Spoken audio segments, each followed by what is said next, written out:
இப்போ மேலே ஏறிட்டு இருக்கோம். அதுக்கு அந்த சைடு வழி இருக்கு, இங்கே வழி இருக்கு. இந்த ஏறுறோம். டேம் அங்கேருந்து நான் இங்கே வந்தோம்.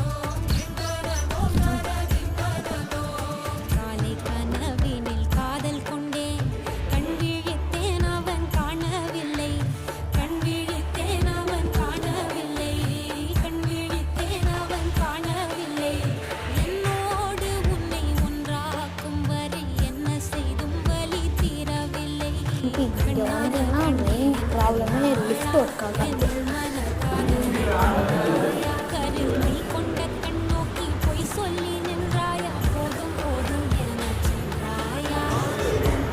எம்பி கிளிமாஞ்சாரோ வேல்கனோ அங்கே இருக்குது பாருங்க. நெட்டு டேம் கிட்டேயே இருக்குது. நானே சும்மா சொன்னேன் கிளிமாஞ்சாரோ.